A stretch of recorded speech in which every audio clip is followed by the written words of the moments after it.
شەو چرایی کە ئەم شەو پێمان باش بوو ئەم شەو چراوەیە ساز بکەین بۆ دەبەری ئەندامانی دەبەری گەرمیان.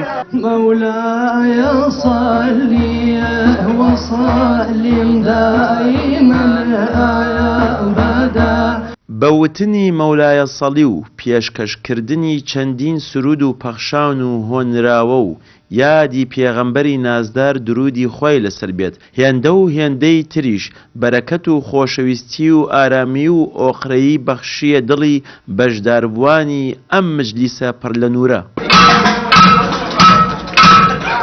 لێدانی دنگ و میل و دروستکردنی کونجی و خورما کە لە دێر زەمانەوە لەگەڵ نمەنمەی باران و کڕێوەی سەرمای زستان ئەم نەری تەباوەل لە نێو کوردەواریدا کە تام و چێژی خۆی هەیە بەدەر نەبوو لەم شەوچەرەیە و ئاوێتەبوونی کەرەستەی کەلەپوری و بابەتی ڕەسەنایەتی پڕ لە حکمەی کوردەواری جارێکی دیکە دابوو نەریتی باوباپیران بەبیر هەمووان هێنایەوە. ئەم هەستانە هەستێکی خۆشن وەزینوکردنەوەی بیرەوەریەکی کۆنی کوردەواریە کە ئەم بیرەوەریانە پێویستە لە هەموو شار و شارەچەکان زیینو بکرێتەوە بۆی نەوە بەنەوە ئەم یادگاریانە ئەم یادەوەریانە بگوازرێتەوە کە ڕەسەنایەتی میلەتی کوردمان پیشانەدات.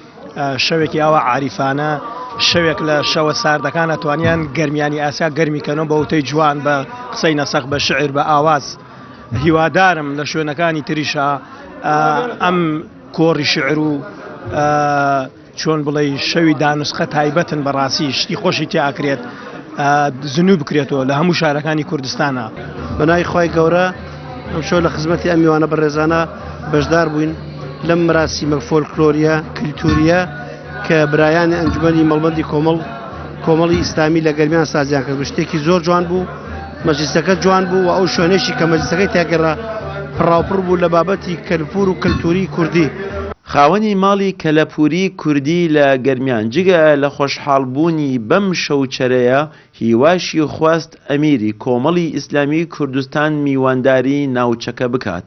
شەو خۆم زۆر بە خۆشحاڵەزانم کە ئەم شەوچرەی گەرمیانە کۆمەڵی ئیسلامی و کۆمەڵێ لە کەسایەتی ناوچەی گەرمیان و کۆمەڵێ لە سوارچاکەکانی گەرمیانی شەر بەشداریان کردووە. ئێمە زۆر سپاسی هەموو لایەکەکەین. من بەڕاستی هەموو سەرکردەکانی گەلی کورد زۆربیان هاتووە بەناو ئەم کەلەپورە کوردەواریە. زۆرم پێخۆشە ئیمساڵ 2 ساڵە چاوەڕێی مامۆستا عەلی باپیرەکەم حەزەکەم ئەویش وەکو سەرکردەکانی گەلی کورد و کەسایەتیەکانی کورد سەردانێکی ئەم کەلەپورە بکە. زۆر خۆشحاڵین شاوی ماچەکەین. دوورکەوتنەوە لە جنجاڵی ژیان و سازدانی ئاوەها مجلیسێک و تێفکراندن لە ڕاستیەکان و بیرهێنانەوەی ئەو یادە پیرۆز و مەزنانەی کە یارمەتی دەرن بۆ ئاسوودەیی دین و دنیا هەنگاوێکی گرنگە بۆ ئاشنایەتی یەکتر و دامەزراوەی برایەتی لە نێو کۆڕ و کۆمەڵگادا. پشتیوانوەنداوی کەناڵی ئاسمانی پەیام گەرمیان.